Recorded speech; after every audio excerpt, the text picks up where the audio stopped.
My name is Martha Kingsley, and I am 82 years old. I have lived a full life, not without its pain and betrayals, but I never thought that the cruelest betrayal would come from my own blood. I spent most of my life nurturing others.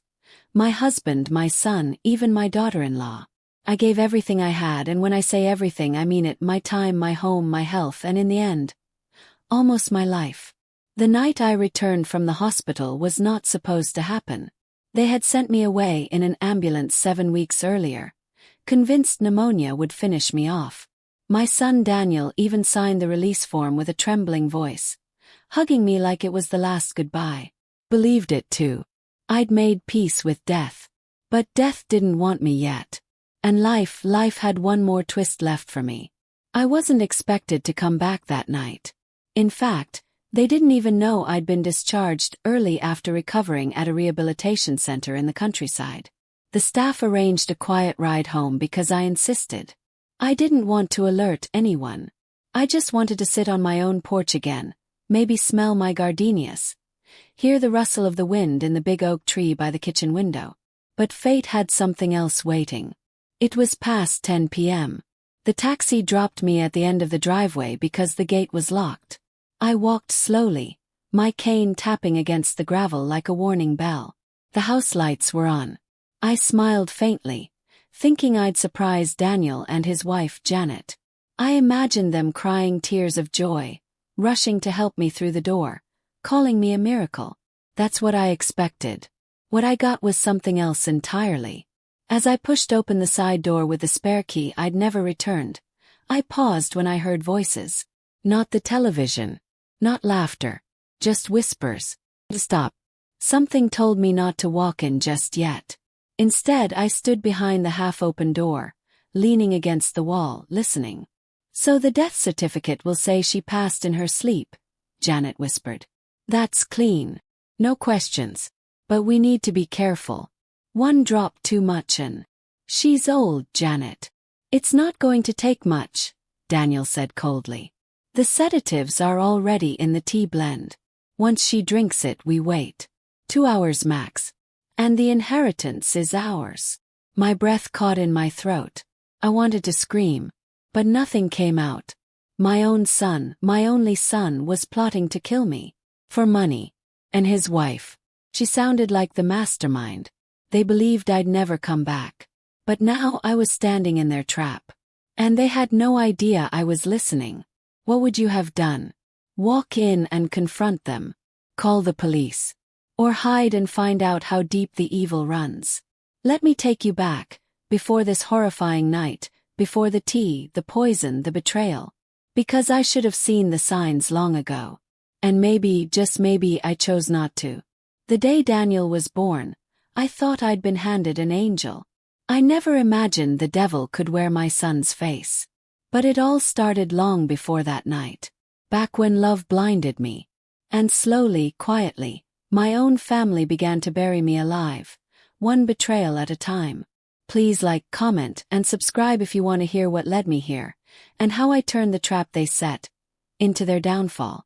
When Daniel was born, I was only 24 and full of so much hope. My husband, Harold, and I lived in a small cottage just outside of Birmingham, Alabama. We didn't have much, but we had each other.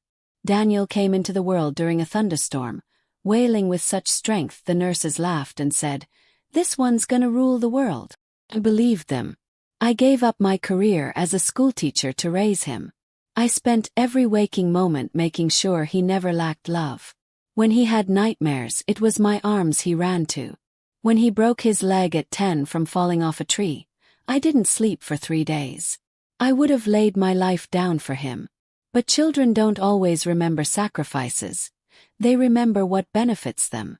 Harold died young. A heart attack on a warm spring morning while tending to our garden. I was 47. Daniel was just beginning college. I remember holding Harold's cold hand, whispering, "Don't worry, I'll raise our boy right." But from that moment, everything began to shift. Daniel came home from college a different person. Sharper, colder, more distant. He didn't want to talk about his classes or his future. He only asked about the house, the land deed, and if there was a life insurance policy. First I thought it was just grief. I brushed it off the way mothers do. But every time I looked in his eyes, I saw less of the boy I raised and more of a man calculating something I couldn't yet name. Curiosity. Can you imagine watching your only son slowly become a stranger? When he married Janet, I hoped it would warm his heart. She was beautiful, sure, but always watching, never quite smiling. From the start, she treated me like I was some outdated piece of furniture. She'd sigh loudly when I walked into a room. "Daniel, your mom left crumbs on the table again." Or, "Martha, the way you fold the laundry makes it smell stale." I was still paying the mortgage on that house, yet I began to feel like a guest in my own home. 3 years ago, I finally signed the property over to Daniel. It was meant to be a gift, a symbol of trust and family. He hugged me and called me the most generous woman on earth. But from that moment on, I noticed how things changed. I wasn't asked, I was instructed. "Don't use that bathroom, Mom, it's for guests. We're having friends over, so maybe stay in your room." My room. In the house I once built from scratch. Then came the medication. I have arthritis, high blood pressure, and I've always kept organized notes of my prescriptions. But suddenly my pill bottles were out of place. One would be missing. Another switched. First I blamed myself. But one evening I overheard Janet on the phone whispering, "She's so forgetful, it'll be easy. We'll just say she mixed it up herself." That night I didn't sleep. I clutched my Bible and stared at the ceiling, realizing something terrifying. I was being erased slowly, gently, carefully. But curiosity keeps you quiet. You don't speak because what if you're wrong? What if you're imagining things? What if it's just old age playing tricks on you? Then came the day they sent me away. Caught pneumonia. A rough one. I collapsed in the kitchen and was rushed to the hospital. I remember holding Daniel's hand, gasping for air, and he leaned down and whispered, "You'll be all right, Mom. Just rest." But when I was wheeled into the ambulance, I looked back, and I swear I saw relief on his face. Not fear. Not worry. Relief. The hospital did their part. I fought like hell to survive. And when I pulled through, they offered me time at a rehabilitation center for elderly patients. I agreed, hoping that maybe time apart would bring Daniel back to me. That maybe he missed me. That maybe he'd visit. He didn't. Not once. Curious, isn't it? A son whose mother nearly died didn't even call. That's when the nurse at the center handed me a letter that changed everything. A letter sent by mistake. Addressed to Daniel and Janet. Inside was an invoice. From a law office. Request for confirmation of updated beneficiary. Ms. Martha Kingsley's estate transfer request under consideration. Pending death certificate. I felt my chest tighten. I asked the nurse to read it aloud again. She didn't want to. But she did. I was being declared half dead. Before I was even cold. So I made a plan. Told no one. I waited until my breathing was steady, my legs were strong, and I could walk again without the wheeled support. I called a taxi with what little money I had in a side account and made my way back to the house I once called home. And now, here I am, listening to my son and his wife plan my murder over chamomile tea. They believe I'm a ghost. But I'm very much alive. And now that I know their game, I intend to flip the board. What do you think I should do? Walk in and act normal? Pretend to be fragile? Or should I disappear, quietly, and build my own revenge? Trust me, you haven't heard the worst yet. Because what I found hidden in the basement just hours later changed everything. Please like, comment, and subscribe so you don't miss what happened next. Because the quietest grandma can become the fiercest storm. I didn't make a sound. Still leaning against the side door, I held my breath as their voices faded into the kitchen. My fingers were trembling, not from fear but from rage. Rage so quiet it felt like ice in my veins. My son.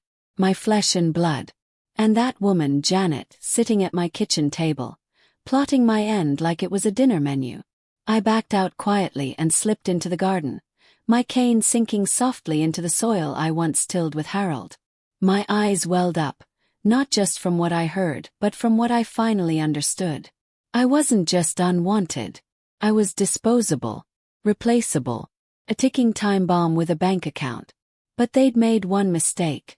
They thought I was already gone. I needed time to think. If I made a scene, they'd have me carted off again, this time permanently. I walked to the shed, the one Harold and I built during our second year of marriage. I still had a key hidden beneath the stone frog near the old azalea bush. I reached for it, slid the rusted key into the lock, and creaked the door open. Inside was dust, cobwebs, and memories. But more importantly, it was safe. Now, that night I didn't sleep. I sat on a wooden crate, wrapped in an old quilt, going over every word they said. She won't know, just a sip, signatures already forged. My mind played their betrayal like a record stuck on repeat. Curious, isn't it? How silence becomes your only weapon when you're outnumbered. By sunrise I had a plan. First I needed proof. Not just of their intentions, but of their actions. My words wouldn't be enough. The world listens to the young, not the old. Especially not the old women who are too often labeled confused or sick when they start telling inconvenient truths. I waited until the house was quiet again. Janet had gone to her job at the law office. Daniel was upstairs working remotely. I crept to the side of the house and lifted the loose panel of the laundry window, something I remembered Daniel never bothered to fix. I slid inside and tiptoed to the pantry, grabbed some crackers, a bottle of water, and tucked myself back out into the shed. But before I closed the door, something caught my eye. A folded tarp in the corner, unusually neat. I tugged it away and found a black duffel bag underneath it.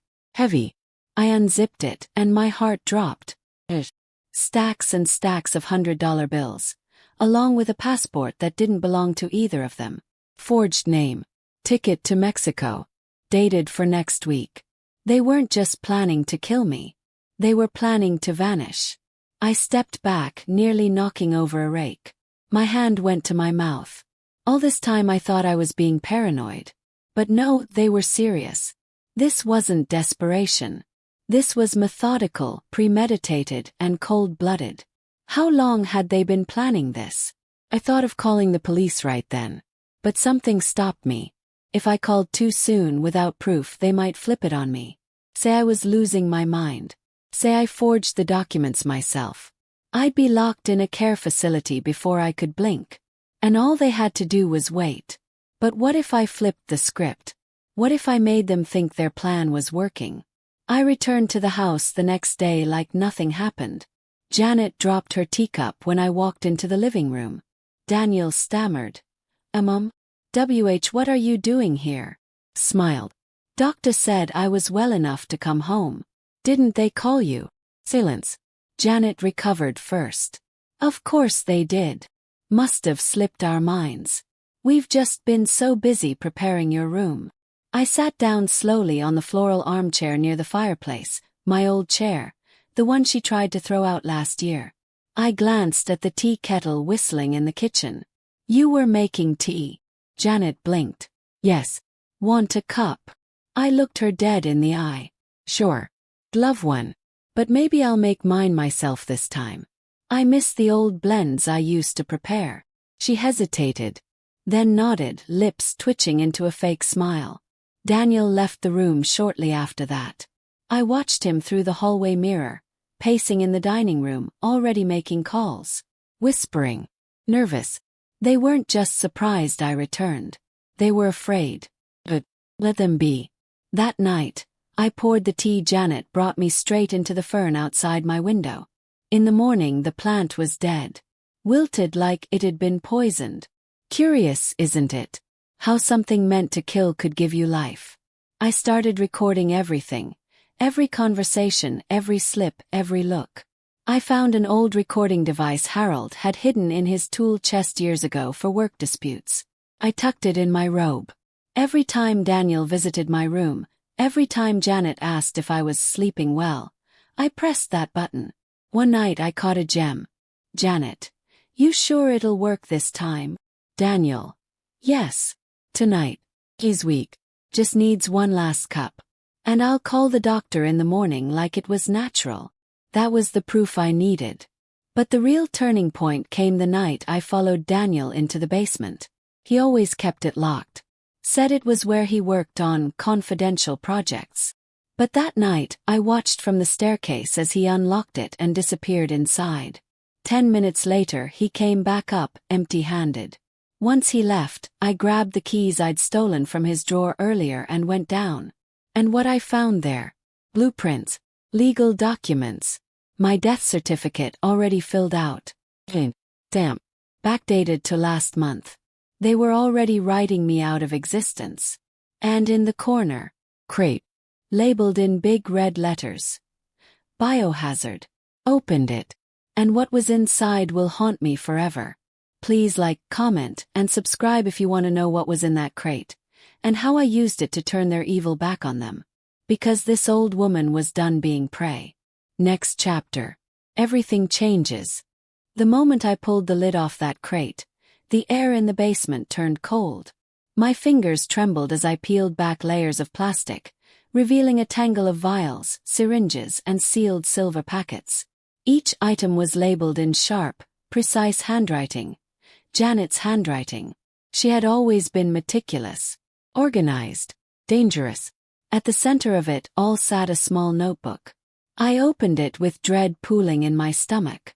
Inside were pages of detailed instructions, dosage charts, names of sedatives, estimated onset to expiration timelines. On one page I saw my own name. Martha K. 2.5 milliliters, oral, within 3 hours, cardiac arrest expected. I dropped the book like it burned. My mouth went dry. I backed away from the crate, suddenly aware that I was standing in the middle of a premeditated murder plot, carefully documented and preserved, like I was just another science experiment.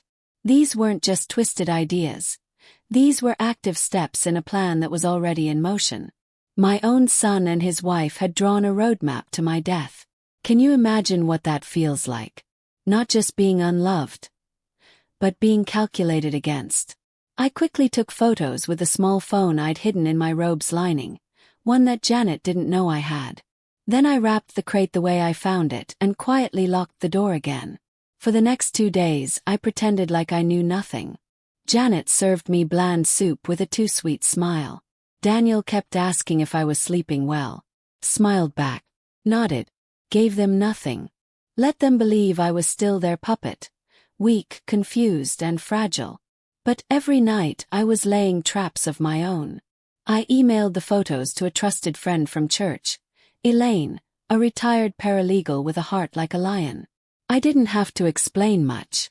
She responded within hours. Gather everything. I'm on it. The next morning, Daniel came into my room holding a new document. He sat beside me like a son concerned for his mother. "Mom," he said gently, "we need to get your affairs in order. You know, just in case." "In case of what?" I asked, pretending to be slow. He laughed awkwardly. "Nothing. Just, you never know. Janet and I thought it would be a good idea to update your will." My heart pounded. He slid the papers toward me. Pages and pages of legal jargon I was never meant to understand. But I'd seen enough in that basement to know this was a weapon, not a document. They were trying to make it look like I signed everything away. I ran my fingers over the edge and gave a small smile. "You think of everything, Daniel." His smile faltered. Later that day, I slipped the documents into my knitting bag and made my way to the garden under the excuse of fresh air. Elaine was waiting by the side gate with a firm hug and a fire in her eyes. She took one look at the papers and said, "They're trying to declare you mentally unfit. Sign these and they can put you away, permanently." I had never known betrayal like this. And yet somehow, I wasn't broken. I was boiling. We made a plan. The next step. Go deeper. Let them talk. Let them confess. Let the noose tighten without ever knowing it was there. That night, I brewed my own tea and asked Janet to sit with me. I told her I wanted to make peace. Told her I'd had a dream about Harold and he told me to trust my family. I said I was tired of fighting. She softened. like a snake curling before it strikes. We just want what's best for you, she said, taking my hand. You've lived a long, good life, Martha. It's okay to let go. I looked her in the eye. You're right. I'm ready. From the hallway I saw Daniel watching us. Lane. Sinker. The next evening I played weak. Let myself wheeze a little more. I even knocked over my cane in the living room. Janet rushed over. You poor thing, she said. Maybe it's time we help ease your suffering. You deserve to rest. The monster was finally revealing its full face. I recorded it all. The next day, I told them I wanted to sign the will, but only in front of a notary. They hesitated but then agreed, thinking they had finally won. They didn't know the notary would be Elaine in disguise. She arrived that evening dressed like a visiting legal aid. Daniel looked nervous. Janet kept checking her watch. I played my part to perfection. But just before I lifted the pen I paused. You know, I said softly, it's funny. You both have such different handwriting. Janet blinked. What? I looked her in the eye. The handwriting in the basement is yours. The poison logs. The death certificates. Even the passport. You might want to fix that in the future. Silence. Daniel stood. What are you talking about? Elaine stood too. We've got everything, Mr. Kingsley. The recordings, the documents, and the poison stash. You're finished. Their faces. I'll never forget it. Janet lunged for my phone. Elaine stepped between us. Daniel backed into the hallway, muttering, This wasn't how it was supposed to go. But it did. Exactly how I planned it. Elaine made the call. Police were en route. But before they arrived, Daniel made one last desperate move. He ran out the back door, toward the basement. When the cops came, they found Janet frozen in the kitchen, crying, shaking. But Daniel, he wasn't anywhere to be found. Least not yet. Please like, comment, and subscribe if you want to know what happened when they opened that basement door, and the horrifying discovery they made underneath the stairs. Because the story of my return was only the beginning. The police arrived in a flurry of blue lights and clipped voices, their boots echoing on the front porch like thunder. I sat on the floral sofa with Elaine beside me, her hand resting gently on my knee. Janet stood frozen in the kitchen, her mascara streaked down her cheeks like war paint, muttering over and over, I didn't mean to. But Daniel was gone. 2 officers cleared the upstairs. Another combed through the backyard. But it was Officer Hendricks, a tall, quiet man with sharp eyes, who turned the knob to the basement and took that first slow step down the creaking wooden stairs. I could hear his voice echo faintly. This door was locked? Yes, I answered from the living room. Only Daniel had the keys. Seconds later, another officer joined him. I held my breath. Then came the yell. Sergeant! You better come down here. The next moments were chaos. Radio calls, flashlights, bags of evidence. And the look on Sergeant Monroe's face when he re-emerged from the basement told me everything I needed to know. There's a lot down there, she said, her voice low. Your son's been planning this for a long time, ma'am. There are forged IDs, hidden cash, medical records that don't belong to you, but with your name on them. She paused, choosing her next words carefully. And under the stairs, a sleeping bag, food wrappers, water jugs. Looks like someone's been hiding down there. Recently. My stomach twisted. Janet gasped from the kitchen. He was going to leave me behind, she whispered, more to herself than anyone else. He packed everything for himself. The officers took her away, quietly, without a struggle. She didn't even look at me as they placed her in the squad car. Her shoulders sagged like a deflated balloon, as if all the poison she poured into my life had finally come back to drown her. But Daniel was still out there. That night I didn't sleep, not even a little. I lay in my bed, my own bed, not the guest room they shoved me into, and stared at the ceiling wondering, was he watching me now? Was he close? Was he armed? I checked the windows twice. Pulled every curtain shut. Locked every latch. Curious, isn't it? How the very child you gave life to can become the thing you fear most in the world. 2 days passed. Elaine stayed with me. Officers patrolled. The neighborhood buzzed with whispers. Everyone suddenly remembered how Janet never let me come to the HOA meetings. How Daniel never smiled anymore. How they never had visitors. How quickly the roses I planted were ripped out for surveillance cameras and security fences. And then, on the 3rd day it happened. I was outside, watering the last of my marigolds, when I heard a twig snap near the side of the shed. I turned slowly, heart in my throat. There he was. Daniel. Disheveled. Dirty. Wild-eyed. His shirt was torn, and he clutched a metal pipe in his hand. "Mom," he said, stepping forward. I didn't move. He looked thinner already. His lips cracked from dehydration. His face was sunburned and pale all at once. "You told them everything," he muttered. "I saw the news. You called the police on your own son." I stood straighter. I did what any mother would do when her life is being hunted like a dog in the street. He flinched. "I loved you," I said, voice shaking. "I still do. But I will not die quietly just because you want my bank account." He stepped closer. "They'll believe me, Mom. I'll say you're confused. You're old. They'll say this was elder abuse, your abuse. I'll say you hit Janet. That you threatened us." I reached behind me and pressed the small button on the recorder in my apron pocket. "Say it louder," I said. "Say it all."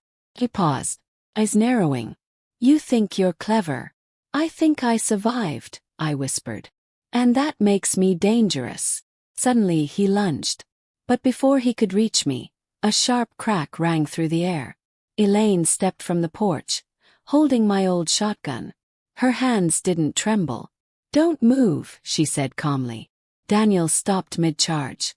The look on his face. Like a child caught stealing candy. Only this time the stakes were life or death. The police arrived minutes later. As they hauled him away in cuffs, he turned back to me. "You ruined everything." "No," I said. "I saved myself. That's something you never thought I'd be strong enough to do." The neighborhood watched in silence. Curtains parted.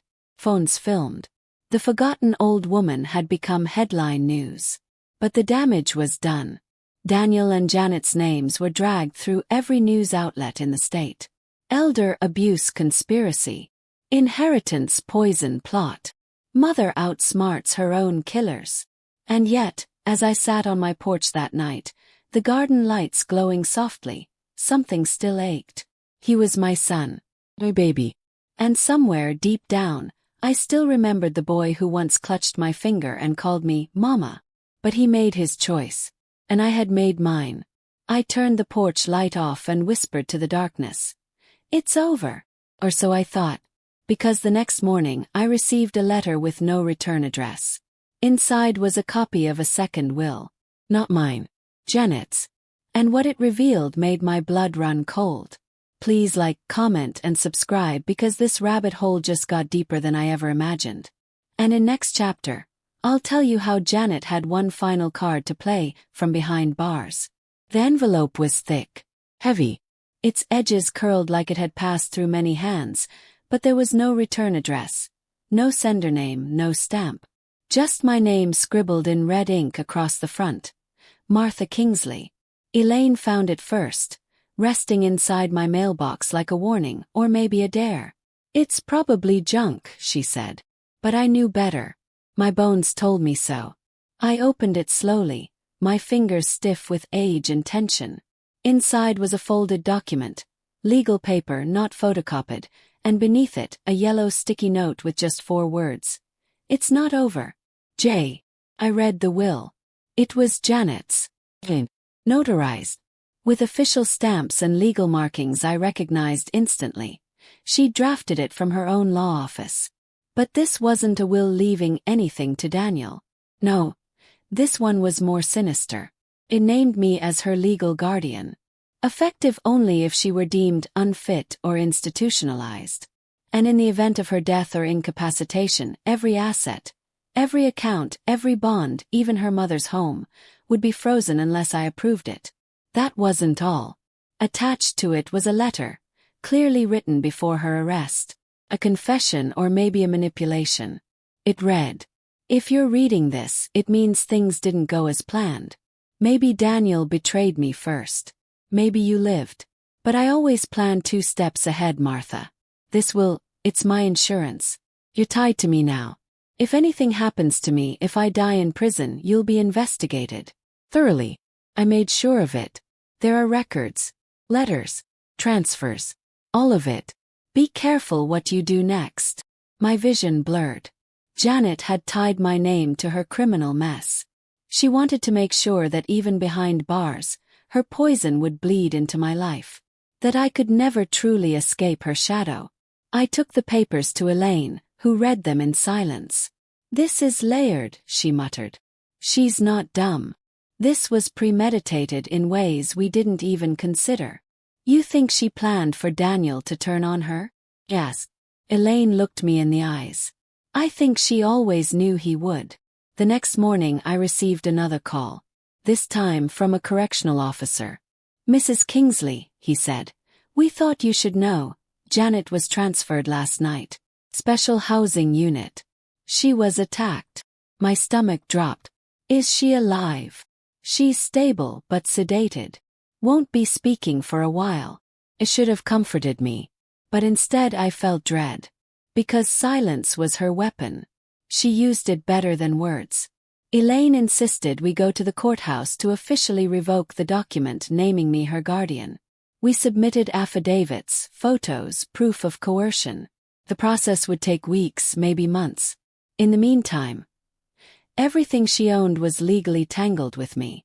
And then strange things began to happen. Lights in the house flickered. Files on my computer went missing. One afternoon, I returned from grocery shopping to find every photo frame in my hallway turned backward. Faces of my family flipped against the wall like ghosts retreating. I didn't tell the police right away. What would I say? That a woman in jail is still haunting me from the inside? But I did buy cameras. Installed them in every corner of the house. I watched those feeds every night, like a sentry guarding a secret. And one evening, I saw something I'll never forget. 2:13 a.m. The hallway camera flickered. Figure passed. Not Daniel. Not Janet. Someone else. A man, tall, wearing a black hoodie, face hidden. He moved like he knew the house.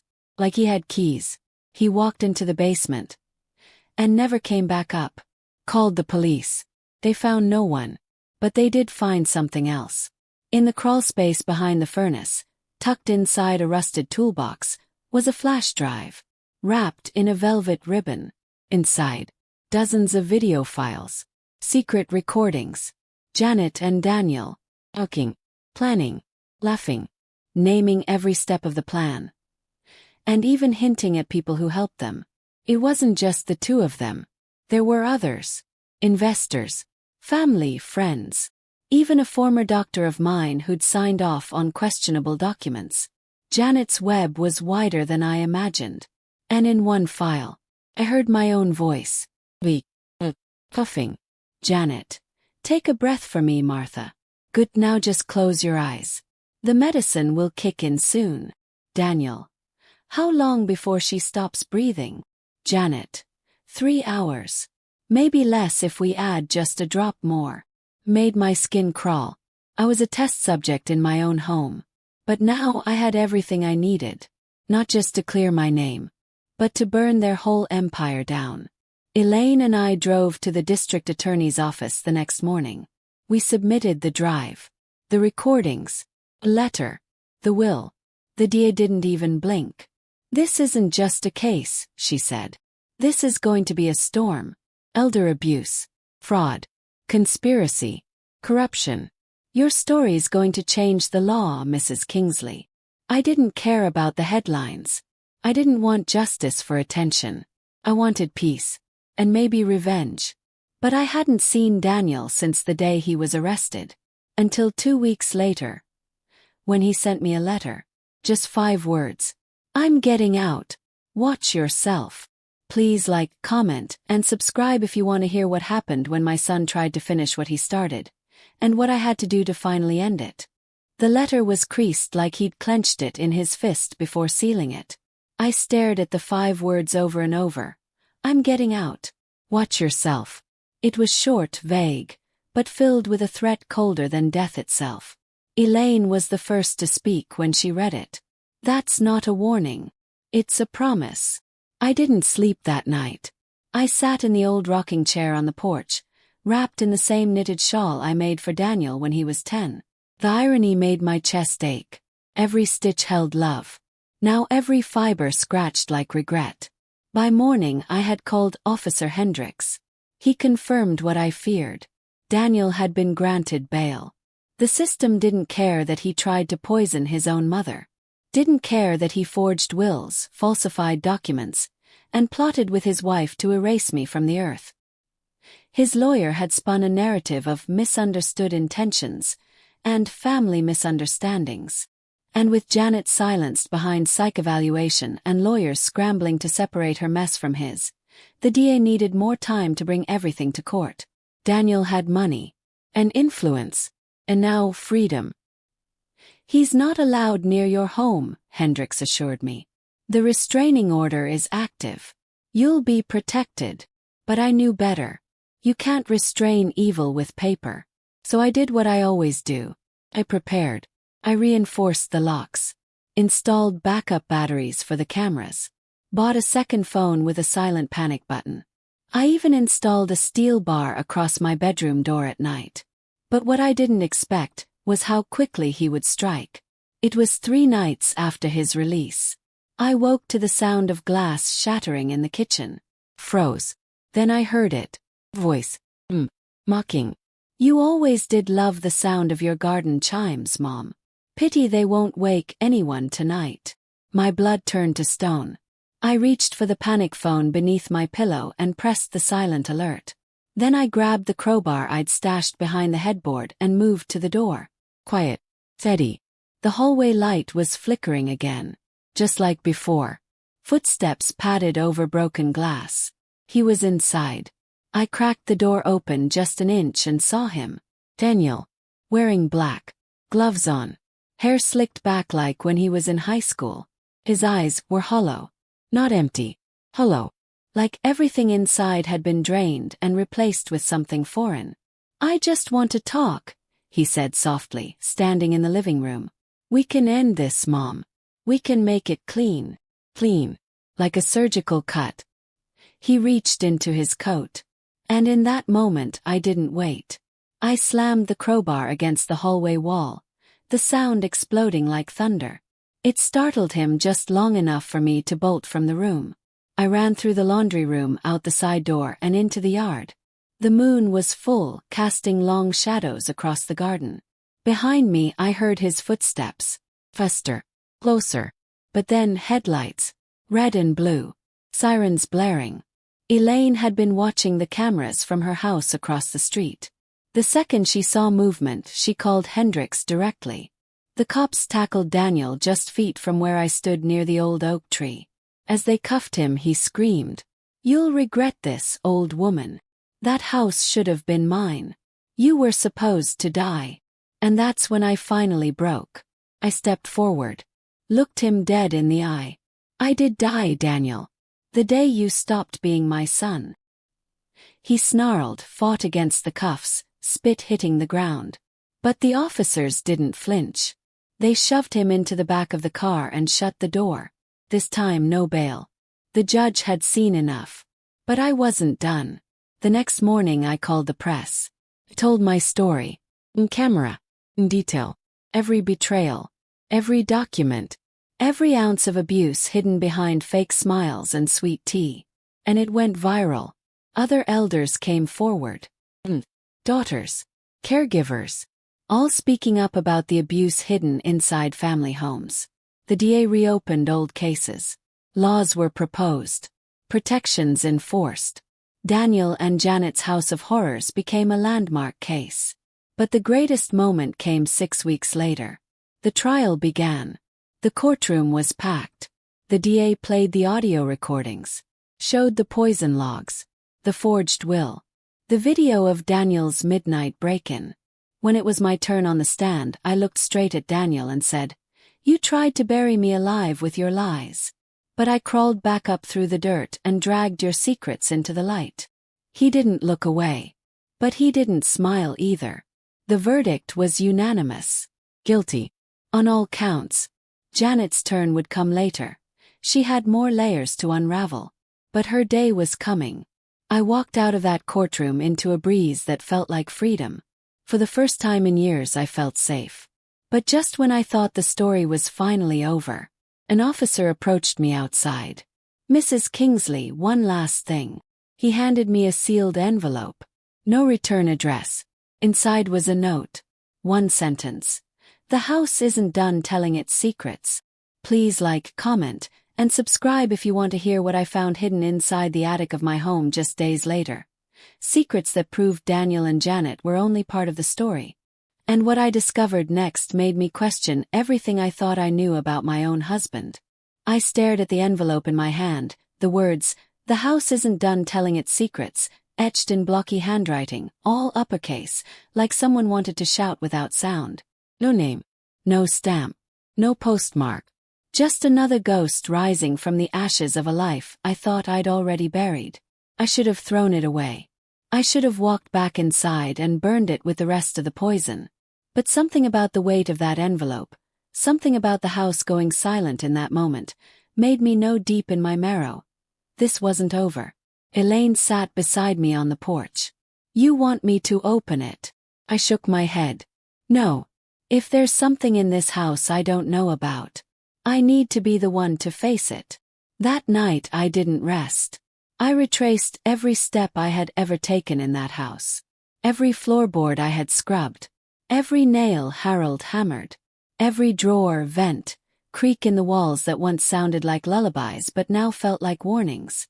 And then it hit me. The attic. Harold's attic. He always kept it locked. Told me it was just for old tools and man things. I never had reason to go up there. For 50 years I respected that boundary. But now I needed the truth more than I needed nostalgia. I dug through the old desk drawers until I found the brass key with the green string. Harold's attic key. I hadn't touched it in 3 decades. I climbed those narrow stairs slowly, the wood groaning under each step like the house itself was protesting. The air grew colder, drier. And when I turned the key in the attic door, something inside me shifted. It wasn't just an attic. It was a vault. Old file cabinets. Stacks of ledgers. A trunk with Harold's initials carved into it. And in the far corner, covered in a dusty white sheet, was a small safe I had never seen before. My fingers shook as I wiped the dust from the top.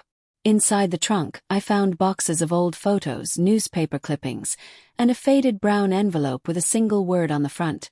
"In case she ever finds out." Opened it. There were letters. Letters Harold had written, but never sent. The first one began, "Martha, if you're reading this, I failed to protect you. I never wanted to bring this into our home, but I had no choice. They threatened you. They threatened Daniel. So I did what I had to do."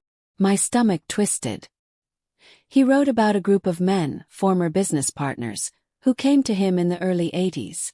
They were laundering money through local construction jobs, using shell companies, and Harold had unknowingly signed off on a few of the permits. When he realized what he was involved in, it was too late. Backing out meant risking our lives. So he hid everything. The attic became the graveyard for his guilt. The letters described hush money, silent transactions, people he kept at a distance for fear they'd touch our family. But the most shocking revelation. He mentioned Janet's father. I tried to cut ties with Lawrence Miller after the Birmingham job went south, but he came back years later, said his daughter was getting close to Daniel, wanted to marry in, said it'd tie things up, secure the family. I didn't want it, but I kept quiet. I didn't want to lose our son. I didn't want to lose you. Janet hadn't just married Daniel by chance. Her father had orchestrated it. Their marriage wasn't love, it was leverage. A long con to reclaim power over the Kingsley name. And the safe. Inside was a black journal. Harold's handwriting front to back. He listed every transaction, every fake permit, every threat he received. And clipped to the last page was a death certificate. Lawrence Miller. But the date. 4 years after Janet told us her father had died in a car accident. He hadn't died then. He had vanished, changed names, started over. And now he was truly dead. But not before setting this entire nightmare in motion. I stared at the attic wall and whispered, "How deep does this go?" Elaine was speechless when I showed her everything. "The Dia needs this," she said. "This isn't just about Daniel and Janet. This is generational. This is organized." The trial took another turn. Daniel, already behind bars, now faced new charges. Money laundering, conspiracy, racketeering. Janet, still in the institution, was declared mentally competent and ordered to stand trial as well. Her lawyers screamed about entrapment, about decades-old crimes, about trauma. But the evidence was too thick to slip through. The judge ordered the attic evidence preserved as part of a federal investigation. And as the case expanded, names began to fall. People we once called neighbors, business owners, even a former deputy. The house, my house, had hidden an empire of lies. But now, it was all burning. And when the final hearing came, I stood once more in that courtroom, the weight of the attic's truth behind me. I read from Harold's letter, showed the photos, told them how I found the lies beneath my floorboards.